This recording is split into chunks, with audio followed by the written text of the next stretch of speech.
तो प्यारे दोस्तों, स्वागत है आप सभी का बिहार बोर्ड एकेडमी पर। और आज जो हम लोग पढ़ने वाले हैं वो बिहार जीविका का मॉडल सेट चौथा हम लोग पढ़ेंगे। 3 मॉडल सेट्स को हम लोगों ने देख लिया था और आज के सेशन में टोटल 20 क्वेश्चन फिर से हम लोग करने वाले हैं जो बिहार जीविका एग्ज़ाम के लिए वीवीआई है। और आइए हम लोग सेशन में बनते हैं। हमारा पहला क्वेश्चन कहता है कि ग्रामीण विकास का सर्वप्रथम उपयोग किसने किया था। ग्रामीण विकास का सर्वप्रथम उपयोग किसने किया था? तो अगर आप देख सकते हैं, महात्मा गांधी, दूसरा जवाहरलाल नेहरू, तीसरा डॉक्टर अंबेडकर और चौथा कहता है इंदिरा गांधी। तो अगर आप ऑप्शन नंबर ए के साथ जा रहे हैं तो मेरे ख्याल से बिल्कुल सही है। ए, महात्मा गांधी। ग्रामीण विकास का सर्वप्रथम उपयोग महात्मा गांधी ने ही किया था। दूसरा क्वेश्चन कथन एक जीविका जैसी संस्था महिला सशक्तिकरण, वित्तीय समावेशन और कौशल विकास में महत्वपूर्ण भूमिका निभाती है। ठीक है। दूसरा कथन कहता है कि इन संस्थाओं के माध्यम से गरीब महिलाओं की आय में बढ़ोतरी देखी गई है। तो दूसरा का क्या हो जाएगा सही उत्तर? पहला देखते हैं हम लोग ऑप्शन। केवल एक कथन सही है, बिल्कुल एक कथन तो सही है ही। केवल 2 कथन सही है नहीं, दूसरा भी सही है। तो पहला और दूसरा सही है, तो इस हिसाब से जो हमारा राइट आंसर होगा वो तीसरा हो जाएगा, यानी दोनों कथन सही है। दोनों कथन क्या है? सही है। अगर आप ऑप्शन नंबर सी के साथ है तो बिल्कुल सही है। नेक्स्ट, राष्ट्रीय ग्रामीण आजीविका मिशन NRLM का प्रमुख उद्देश्य क्या है? ग्रामीण क्षेत्रों में बुनियादी ढांचे का विकास, ग्रामीण महिलाओं को संगठित कर आत्मनिर्भर बनाना, कृषि उत्पादों का निर्यात बढ़ाना और चौथा ग्रामीण क्षेत्रों में निजी विद्यालय खोलना। तो अगर आप ऑप्शन बी के साथ जा रहे हैं, ग्रामीण महिलाओं को संगठित कर आत्मनिर्भर बनाना, तो ये बिल्कुल सही उत्तर है। और आइए क्वेश्चन चौथा, पंचायती राज संस्थाओं में महिलाओं का प्रतिनिधित्व सुनिश्चित करने के लिए किस प्रावधान को लागू किया गया है ना? पंचायती राज संस्थाओं में महिलाओं का प्रतिनिधित्व सुनिश्चित करने के लिए किस प्रावधान को लागू किया गया था? तो ऑप्शन ए, केवल पुरुष सदस्य हो सकते हैं। नहीं, ऐसा तो नहीं होगा। महिलाओं के लिए आरक्षण। बी, सी, महिला प्रधान की नियुक्ति अनिवार्य नहीं है और डी, महिलाओं को मतदान का अधिकार नहीं है।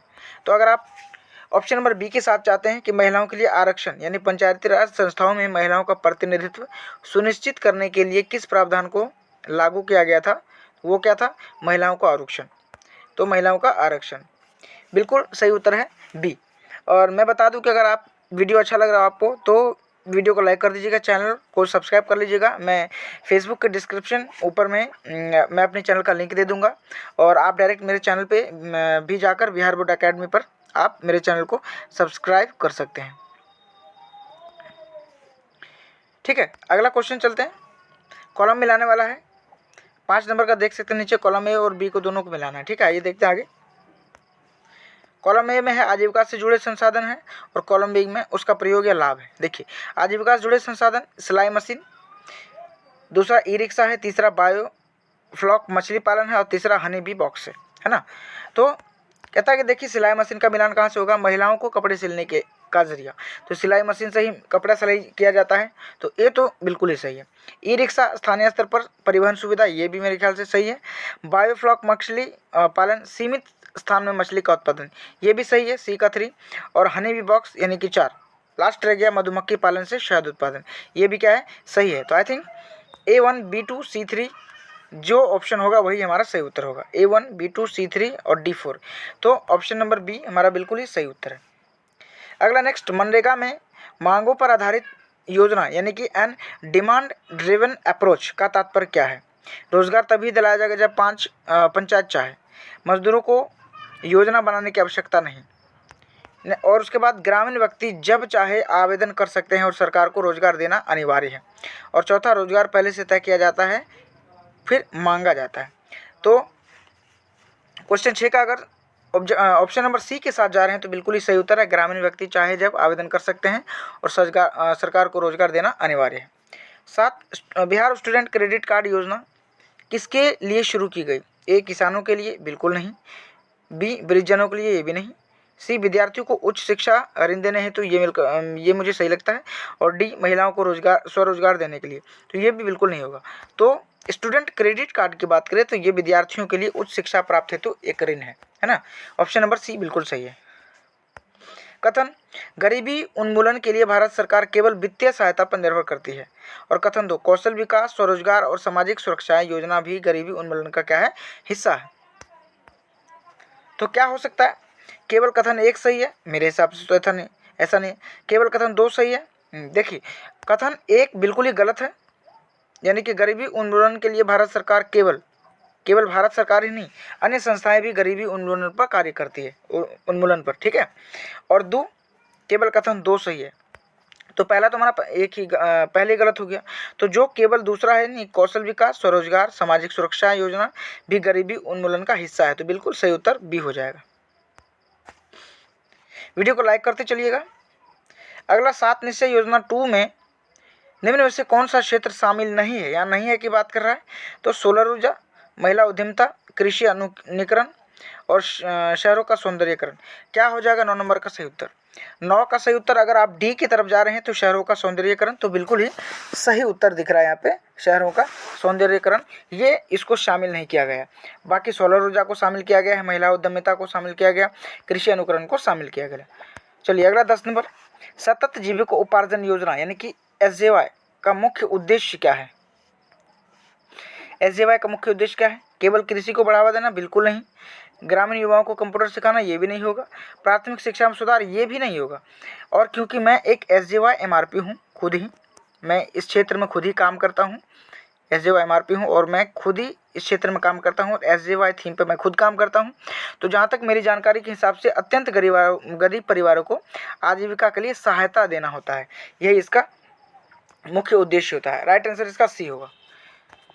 अगला मिलान करना है कॉलम ए कॉलम बी को, कॉलम ए को कॉलम बी से। आइए देखते हैं हम लोग। कॉलम ए में है योजना और उत्पाद, कॉलम बी में उद्देश्य और वित्तीय विशेषता। तो ए है जनधन योजना। जनधन योजना क्या है, बात करेंगे जनधन। जनधन यानी कि सभी नागरिकों को बैंक खाता सुविधा उपलब्ध करवाना, ए के साथ बिल्कुल जाना है। मुद्रा योजना यानी छोटी उद्यमी के लिए बिना गारंटी ऋण, ये भी हो गया, बी का बी होगा। रुपए डेबिट कार्ड, डिजिटल भुगतान को बढ़ावा देना, बिल्कुल सही, सी का 3। बीमा योजना यानी कि बीमा में JJBY और PMSBY होता है, तो गरीबों के लिए जीवन दुर्घटना बीमा होता है। तो I think A1 B2 C3 D4 जो ऑप्शन होगा वही हमारा क्या होगा, सही उत्तर हो जाएगा। यानी कि 11 नंबर के ऑप्शन का अगर सी के साथ अगर जा रहे हैं तो बिल्कुल ही सही है, ऑप्शन ABCD।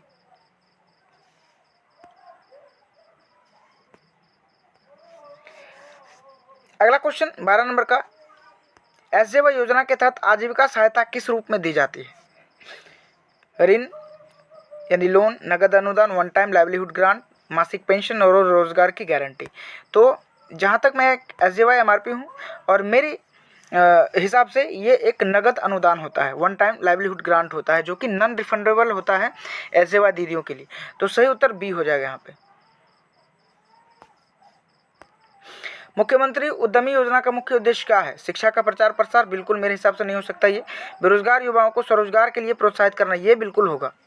कि आगे भी देख लेते हैं, किसानों को बीमा, ये भी नहीं होगा। वृद्धजनों को पेंशन देना, ये भी नहीं होगा। तो सही उत्तर की बात करें तो बी बिल्कुल सही उत्तर हो जाएगा। मुख्यमंत्री आवास योजना ग्रामीण किस योजना की पूरक यानी कॉम्प्लीमेंट्री योजना है। प्रधानमंत्री उज्ज्वला योजना, प्रधानमंत्री आवास योजना या ग्रामीण, और मुख्यमंत्री बालिका सुरक्षा योजना और हर घर नल, है ना। तो 14 नंबर का जो अगर सही उत्तर की बात करें तो हम लोग बी हो जाएगा, प्रधानमंत्री आवास योजना, है ना, प्रधानमंत्री आवास योजना। अगला 15 नंबर का कथन है कि सामुदायिक समन्वयक महिला या पुरुष दोनों हो सकते हैं, ठीक है। सामुदायिक समन्वयक को MIS मैनेजमेंट इंफॉर्मेशन सिस्टम की जानकारी होनी आवश्यक नहीं है। तो क्या हो जाएगा 15 का सही उत्तर। 15 की बात करें अगर केवल एक के साथ जा रहे हैं तो बिल्कुल ही सही है, केवल एक सही है ना।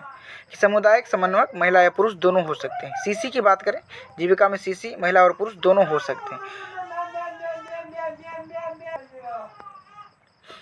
अगला क्वेश्चन, सामाजिक सुरक्षा पेंशन किसके माध्यम से होता है। योजनाओं का क्रियान्वयन। एक सेकंड, 16 नंबर में कहीं दिख रहा है हमको गलती, है ना। कहता है सामाजिक सुरक्षा पेंशन योजनाओं का क्रियान्वयन किसके माध्यम से होता है। बिल्कुल सही, ये थोड़ा मिस्टेक हो गया। सामाजिक सुरक्षा पेंशन योजनाओं का क्रियान्वयन किसके माध्यम से होता है, यहाँ से यहाँ तक होता, ठीक है। तो कृषि विभाग, पंचायती राज विभाग, उसके बाद समाज कल्याण विभाग और डी में शिक्षा विभाग। क्या हो जाएगा 16 नंबर का सही उत्तर। 16 नंबर का सही उत्तर अगर आप देख रहे हैं कि सी के साथ जा रहे हैं, ऑप्शन सी के साथ, तो बिल्कुल ही सही है, समाज कल्याण विभाग की तरफ से होता है। क्या होता है, सामाजिक सुरक्षा पेंशन योजनाओं का क्रियान्वयन जो होता है वो किसके द्वारा होता है, समाज कल्याण विभाग के द्वारा। बिहार सरकार किस प्रकार से सामुदायिक संस्थाओं को सशक्त बनाती है ना। बिहार सरकार किस प्रकार से सामुदायिक संस्था को सशक्त बनाती है। प्रशिक्षण और वित्तीय सहायता प्रदान करके, केवल ज्ञापन नहीं, बिल्कुल नहीं हो सकता। पंचायतों को कमजोर बनाकर, ये भी नहीं हो सकता। सरकारी कर्मियों की संख्या बढ़ाकर, ये तो बिल्कुल नहीं होगा। संख्या बढ़ाकर क्या होगा, सही उत्तर ए होगा। अगर ए के साथ जा रहे हैं तो बिल्कुल ही सही है, प्रशिक्षण और वित्तीय सहायता प्रदान करके, है ना। कॉलम मिलाना है, ए में सामुदायिक संस्था और बी में है भूमिका यानी कि उद्देश्य। स्वयं सहायता समूह यानी एसएचजी गरीब महिलाओं को छोटे स्तर पर आर्थिक मदद करती है, बिल्कुल ए ही इसका सही उत्तर होगा, यानी ए को ए से ही मिलाना है।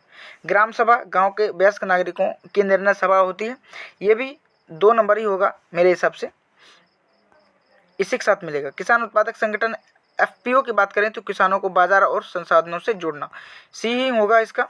डी 4 में यानी कि स्थानीय स्तर पर शासन की इकाई, ये पंचायत होती है। तो I think A1 B2 C3 जो होगा ऑप्शन वही सही होगा, A1 B2 C3 D1, यानी ऑप्शन नंबर बी के साथ जा रहे हो तो बिल्कुल सही है।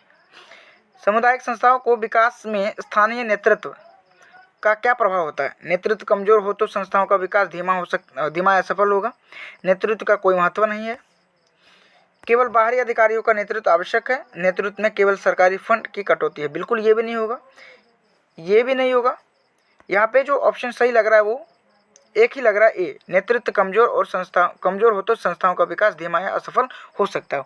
19 नंबर का सही उत्तर मेरे हिसाब से ए ही होगा, ये भी गलत है। सबसे लास्ट क्वेश्चन आज का हमारे सेशन का, मुख्यमंत्री टीकाकरण योजना मुख्यतः किस पर केंद्रित है। बुजुर्गों का स्वास्थ्य परीक्षण, ये तो बिल्कुल नहीं होगा, बिल्कुल नहीं होगा। गर्भवती महिलाओं और बच्चों को मुफ्त टीकाकरण, इसको देखते हैं, ये थोड़ा सही लग रहा है। निजी अस्पतालों में सब्सिडी, ये भी नहीं होगा। मेडिकल स्टाफ की भर्ती, ये बिल्कुल ही नहीं होगा। भर्ती करके क्या होगा इसमें, तो सही उत्तर इसमें जो होगा वो बी हो जाएगा, गर्भवती महिलाओं और बच्चों को मुफ्त टीकाकरण। तो ये थे हमारे टोटल आज के 20 क्वेश्चन, जो बहुत ही वीवीआई था, है ना। मिलेंगे हम लोग नेक्स्ट वीडियो में अगले सेट्स को लेकर, और आज के सेशन में बने रहने के लिए आप सभी का बहुत बहुत धन्यवाद। मिलते हैं हम लोग अगले सत्र में, तब तक के लिए धन्यवाद।